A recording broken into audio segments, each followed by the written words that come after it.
Facebook, Insta आणि युट्यूबवर असणाऱ्या सर्व मित्रांना सप्रेम नमस्कार। गेल्या 8 दिवसांमध्ये आपल्या या भारत देशामध्ये अशा अनेक विविध घटना घडलेल्या आहेत। त्यामध्ये आवर्जून अहमदाबाद विमान अपघात असेल, त्या विमान अपघातामध्ये अनेकांचा नव्हे तर एक व्यक्ती वगळता सर्वांचा बळी अर्थात जीव गेलेला आहे।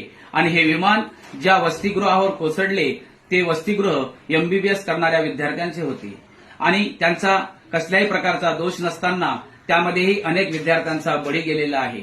जे विद्यार्थी भविष्यामध्ये अनेकांचा जीव वाचवणार होते, परंतु काळाने त्यांच्यावर झेप घेतली आणि त्यांचाही त्यामध्ये मृत्यू झालेला आहे। त्याचप्रमाणे केदारनाथ या ठिकाणावरून प्रवासी एका हेलिकॉप्टरमध्ये बसलेले असता ते हेलिकॉप्टर कोसळले आणि त्यामध्ये देखील त्यांचा 7 लोकांचा जीव गेलेला आहे।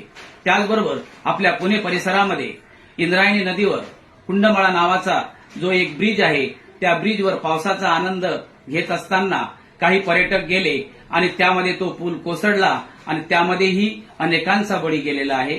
काही दवाखान्यामध्ये आपल्या जीवनाची झुंज देत आहे। आणि याचबरोबर माथेरान या ठिकाणी मुंबईवरून काही विद्यार्थी पावसाचा आनंद घेण्यासाठी गेले असता एका तलावामध्ये त्या 3 विद्यार्थ्यांचा बुडून मृत्यू झाला। अशा या 4 घटना या 8 दिवसांमध्ये घडलेल्या आहेत। आणि म्हणूनच आपल्या या युट्यूब, इंस्टा आणि फेसबुकवर असणाऱ्या सर्व मित्रांच्या वतीने या सर्व गेलेल्या लोकांना आपल्या सर्वांच्या वतीने भावपूर्ण श्रद्धांजली समर्पित करतो।